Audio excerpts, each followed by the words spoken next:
जमीन से देखने पर आसमान ब्लू और स्पेस से देखने पर ब्लैक क्यों दिखता है? साइंसदान अर्थ पर मौजूद ओशंस से ज्यादा 18 करोड़ किलोमीटर दूर मार्स को ज्यादा क्यों जानते हैं और स्पेस में मौजूद एस्ट्रोनॉट्स का कद कैसे बड़ा हो जाता है? जेम टीवी की वीडियोस में एक बार फिर से खुशामदीद। नाजरीन, ये है मिल्की वे गैलेक्सी और इस गैलेक्सी में मिट्टी के जर्रे जितना है हमारा अर्थ, जहां हम आज रहते हैं। हैरत की बात यह है कि ऐसी 125 अरब गैलेक्सीज पूरी यूनिवर्स में मौजूद हैं और आज इस वीडियो में आप जानेंगे हमारी दुनिया के गिर्द स्पेस के बारे में चंद अमेजिंग फैक्ट्स। नंबर 1, 1977 में नासा ने एक स्पेस क्राफ्ट डीप स्पेस में जाने के लिए लॉन्च किया था। इस स्पेस क्राफ्ट का नाम वॉयेजर 1 है, जो 2012 में इंटरस्टेलर स्पेस में दाखिल हुआ था और फिल वक्त ये अर्थ से 22 अरब किलोमीटर के फासले पर मौजूद है और मुसलसल नासा को इस यूनिवर्स की तस्वीरें भेज रहा है। नंबर 2, अर्थ में तो हम रोजाना एक चांद देखते हैं, लेकिन हमारे सोलर सिस्टम में एक प्लेनेट ऐसा भी है जिसके टोटल 79 चांद हैं। जी हाँ, जुपिटर जो अर्थ से 907 मिलियन किलोमीटर दूर है, उसके टोटल 79 मून्स हैं। मर्क्यूरी और वीनस हमारे सोलर सिस्टम में वाहिद ऐसे प्लैनेट्स हैं जिनके पास एक भी चांद मौजूद नहीं।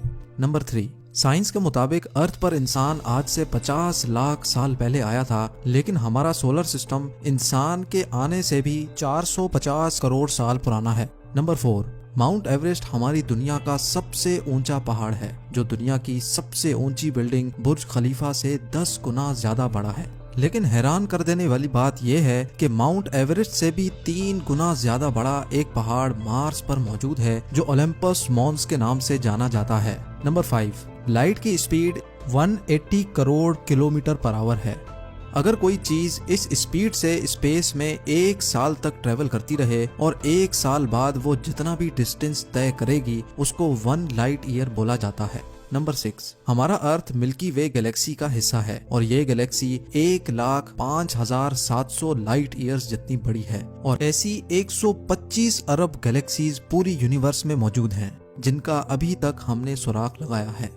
नंबर 7, एक अंदाजे के मुताबिक सूरज का वजन अर्थ से 3,30,000 टाइम्स ज्यादा है।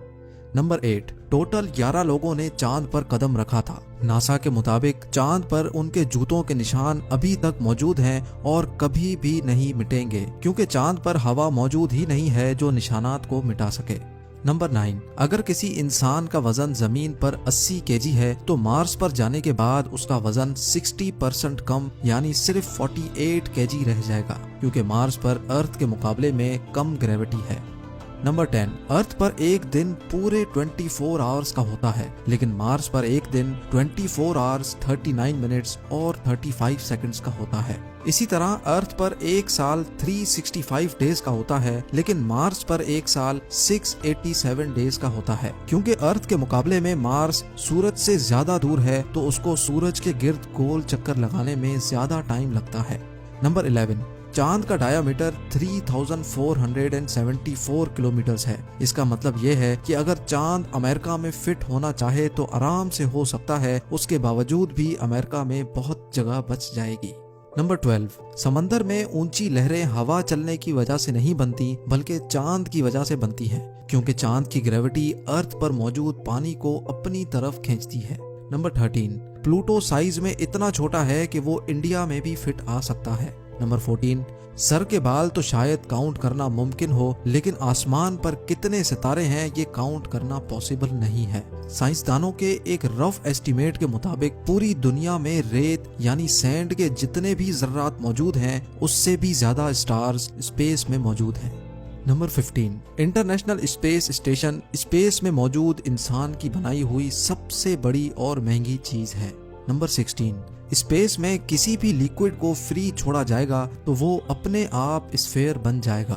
नंबर 17, अर्थ पर 3 हिस्से पानी और 1 हिस्सा जमीन का है। अर्थ पर जितना पानी है उसका सिर्फ 5% हम इंसान एक्सप्लोर कर चुके हैं, लेकिन अर्थ से 18 करोड़ किलोमीटर दूर मार्स पर पानी की तलाश में इंसान अभी तक 15 ऑब्जेक्ट्स भेज चुका है। नंबर 18, दुनिया में चाहे कितना बड़ा टेलीस्कोप भी क्यों ना हो, 5% से ज्यादा यूनिवर्स नहीं देख सकता। नंबर 19, सूरज की रोशनी को जमीन तक पहुंचने में 10 मिनट लगते हैं, यानी सनसेट के दौरान जब सूरज इस पॉइंट पर होता है वो असल में सेट कर चुका होता है, पर हमें 10 मिनट बाद पता लगता है। नंबर 20, इंटरनेशनल स्पेस स्टेशन 24 घंटों में हमारी दुनिया के गिर्द 16 चक्कर लगा लेता है, यानी हर 92 मिनट्स में वो पूरा एक चक्कर कंप्लीट कर लेता है। नंबर 21, 2016 में साइंसदानों को स्पेस से एक रेडियो सिग्नल रिसीव हुआ जो तकरीबन 5 बिलियन लाइट ईयर्स दूर से आया था, जिसका मतलब ये हुआ कि जिस वक्त ये सिग्नल इतनी दूर से ट्रांसमिट हुआ था उस वक्त हमारी दुनिया भी मौजूद नहीं थी। नंबर 22, अर्थ पर हमने आसमान से पानी की बारिश और बर्फ गिरते तो देखी है, लेकिन वीनस पर बारिश सल्फ्यूरिक एसिड की होती है और बर्फ की जगह आसमान से लोहा गिरता है। नंबर 23, स्पेस बिल्कुल खामोश होती है, इतनी खामोश कि स्पेस में एक साथ मौजूद एस्ट्रोनॉट्स को एक दूसरे की आवाज भी नहीं सुनाई दे सकती, क्योंकि आवाज हमारे कानों तक हवा के जरिए आती है जो स्पेस में मौजूद नहीं। नंबर 24, स्पेस में जाते ही एस्ट्रोनॉट्स की हाइट 5 सेंटीमीटर तक बढ़ जाती है, क्योंकि स्पेस में ग्रेविटी ना होने की वजह से इंसान के अंदर मौजूद बोन जॉइंट्स एक्सपेंड हो जाते हैं। नंबर 25, इंटरनेशनल स्पेस स्टेशन अर्थ पर मौजूद 90% पॉपुलेशन को आसानी से देख सकता है। जब भी आसमान पर कोई सितारे जैसी चीज तेज रफ्तार से चलती हुई दिखे तो समझ जाएं कि ये इंटरनेशनल स्पेस स्टेशन है। नंबर 26, स्पेस में एस्ट्रोनॉट्स को डकार नहीं आ सकती, क्योंकि ग्रेविटी ना होने की वजह से पेट में मौजूद गैसेस खाने से अलग नहीं हो सकती। इसी तरह ग्रेविटी ना होने की वजह से स्पेस में पेन भी काम नहीं करता। नंबर 27, हर साल चांद हमारी दुनिया से 4 सेंटीमीटर दूर होता जा रहा है। नंबर 28, बेशक अर्थ और मार्स एक ही सूरज शेयर करते हैं, लेकिन अर्थ पर सनसेट ऑरेंज होता है और मार्स पर ब्लू।